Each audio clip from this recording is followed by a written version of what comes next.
Cassette tapes, yeah. But if you say something like we had an 8-track player, you know what an 8-track player is? They just go, whatever. Laserdisc. I don't know, but I have a feeling you're going to tell me. Go ahead, tell me. Yeah. And so they get some value out of that, but ultimately they don't. It adds nothing. But if you ask them, if you just open the conversation to hear from them more and listen, I guess what I'm really throwing out there is find their language. Actively listening. Find their language. Right on. Don't be the 5-story dad all the time. They hear the same 5 stories. Right. Dad, I heard the story already for like 30 years, you know? Right. Yeah. It makes sense. I mean, and sometimes we love saying the story because of people we come across away, but, being now the older folks as you live life. But at the end of the day, you got to make sure you find a way to make sure your children become part of your story. Yeah. You know, it's not, okay, this is my prime and everything's over afterwards. We're now part of the adventure together. Yeah, I wonder, I don't know if I ever could, but like I hope that I am a parent that gets involved with like what my kids do. Like be willing to learn new things, I guess. Now I'm just talking, like I'm just kind of talking for myself, I guess, but like. But you're kind of giving the ideas of how to better connect and mentor the next generation. Yeah. This is exactly what we're trying to do. Yeah. And there's a lot to be said here. I think a lot of people have a lot of wisdom on this. I think we need to do our homework when it comes to like, we were talking about it a little bit, like CPYU is an organization here in E-Town.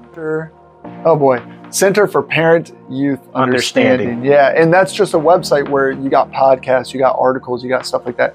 So we do have to do our homework with certain topics. Like if our kid is struggling with too many video games or sport fatigue or compassion fatigue, I think is something you mentioned with me. I mean, I'm sure a kid can have compassion fatigue with all the school load they get now. That's another thing too. It's a different time. Oh, that goes to another. Kids, man, so I don't know. I guess that's a homework assignment I haven't quite dived into fully. There's a lot of those, but the change of school structure, I wonder what that's looked like over the years, because kids seem it's crazy, man. When I hear a kid's schedule going to school at like nearly 6 in the morning, right? Yes. You're getting ready at 6 in the morning and you're home at 6 at night because of extracurricular activities, And man, you do not need that much. Like, I want to know how much schooling you're getting, like how much percentage of that is education. Correct. How much percentage is socializing with, by the way, with a group of kids. Right. A group of, it's the Lord of Flies, man. I won't get too much into my ideas of schooling, I guess, but sometimes I just wonder what these kids are going through. They're left to kind of raise themselves in some sense, where it's a big village, but I kind of don't know where I'm going. Especially with dual working parents, they do raise themselves, and that can be an issue too, because. And that was me too. I'm a product of like that dual raising, or I'm sorry, dual raising. You mean going to different dual homes, working, a split home or dual working? Dual working. Yeah, so I grew up in that, like 2 income. Yeah. 2 income households are tough because then the parents sometimes work opposite shifts or not at all. Right. So dinner table is not theirs. Yeah. And that can really make it tough for them and their perspectives, because some of them might be staying till these after school programs for quite a few hours, right. and the parents are trying to do the best. You want to credit them for that. It's just if that's the case, then it's really hard then to really influence, train them, and we really got to do what it takes to get into the battlefield of the next generation, and not necessarily like, I hate to say this, but maybe the priorities for parents have to really be prioritized to where, okay, you know what, my work-life balance needs to be checked. Like for those who want to have that work schedule and work 12 hours, 15 hours, that's great. But sometimes you also have to think about, well, I need to also commit to my children and make sure they're good for the next generation, because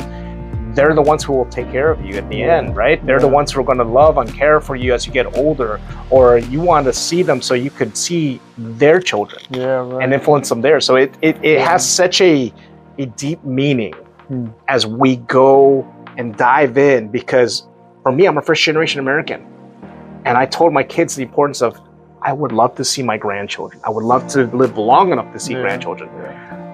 Prioritize correctly your family life versus your work life. If you put too much, like a lot of my family members prioritize so much of their work that they didn't end up having families, Some of them are not married or never got married, and now they're well into their 50s. Like, those are things that are just like, but how about the next generation? How about, why did my family members migrate here? Yeah. And that's a different perspective. Yeah, and I'm not trying to go through a tangent. I'm just saying, like, that investment of us, the older, to our youth is so important, because if not, your legacy lineage can die off too. Yeah, fascinating. That is a fascinating perspective, because you're saying your family came all the way over here. Why? You know, because I've thought about living in other countries. I got my reasons. Right. You know, some of those reasons I can talk about. Not all of them. No, I'm just kidding. I'm kidding. Yeah, but no, I've thought about living in other countries too, and I've thought, like, yeah, but you'd have to have a very big reason to pull you to another country. And Correct. yeah, if you think about the dynamic of, like, I want my family to have a future. That's a very fascinating thought. In fact, I was talking to someone today. We had a program at our we had a program today, and one of the parents is from the Dominican Republic, and he had his history. He brought up his background, and yeah, so we see that all the time. Correct. People are here with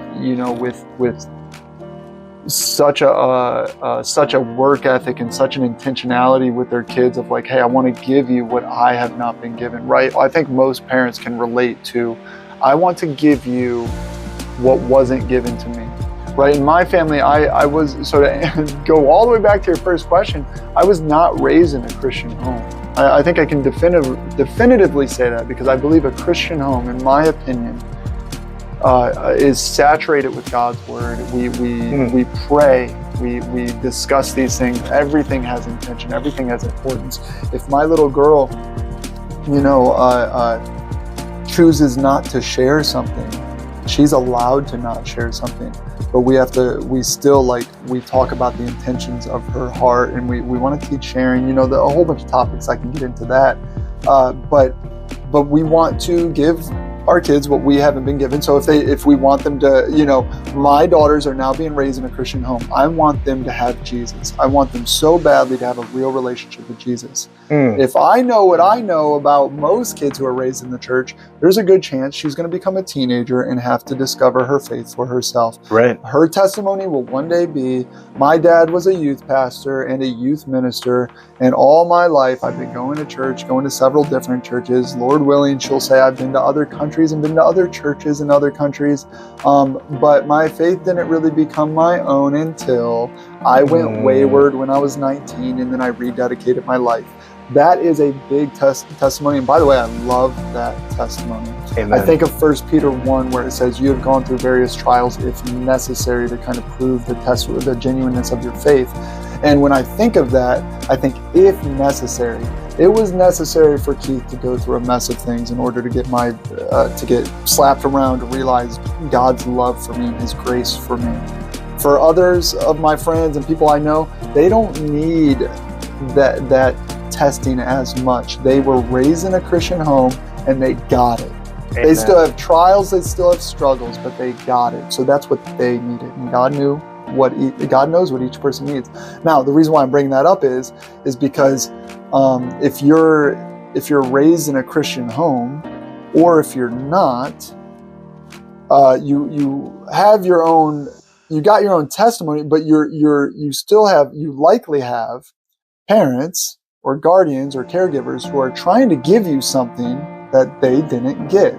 So a lot of times, I guess when I think of I guess in this context, people reaching youth, right? I think we want to reach them, but we want to do it. We want to do so well. We want to do it so perfectly that when we mess up, we get like, you know, we feel like it's just such a delicate thing. We don't know how to do it. You know, the kids don't get it. I don't know how to talk to them. I don't know how to do this or that. But we all want to. We want to give them what we haven't been given. And you're right, man. From a different country, you get a whole different perspective. From my background, I wanted to give my girls Jesus. In a non-Christian home or a non-religious home, you might want to give them a better life. You know, and same, right. You know, that goes across the board with a lot of different. The intention's good. Yes, the intentions are good. That's it. That's what I'm trying to say in all this blabbering. The intentions might be good, but our approach and our methods have to kind of we have to let go of that control. We have to stop being so, like, again, I think that's what I'm trying to get at. Yeah. We want so badly to give our kids what we haven't been given, so we have to control that. And when we can't do that, we feel like our whole mission in life has failed. And like, man, but man, my daughters, when I look at them, they're on loan. They've been given to me, and I get to train them up, and now they are God's kids. So a lot of times, you know what I do with my girls? I love this, man. My girls, like when they're fighting or something happens. I remember this the first time this happened, I think, when my girl was 2 and some little boy came up and pushed her. But I do this. I watch. What's going to happen here? Oh, okay, all right. I have to step in now. But you have to be able to like let go of that control a little bit. But I also have complete instructional control over my kids in a good way. Like they do respect and listen and obey. But when it comes to their attitudes or their like their likes, their dislikes, their interests, their hobbies, or whatever, it's you tell me what you like. I want to learn you. Yeah, those are good ideas as we train up youth, the connection. And actually, that's exactly what we need to share, is that I wanted to hear your perspective, some ideas of, hey, how can we train better youth from not only your perspective, my perspective, and people that we've heard from, that we're sharing right now. And so that's exactly what we need, this good material that people can have. And we'll definitely cut this down to digestible bites, but we definitely got some good material. I hope you enjoyed this segment of topic number 1, episode 1, where we're trying to figure out why we can't reach the youth. And we just gave we don't have the answers. That's one thing. You're not coming in here to get a lot of answers, but a lot of things that we see, observe, and share. So thank you for watching episode 1, and we'll see you on episode 2.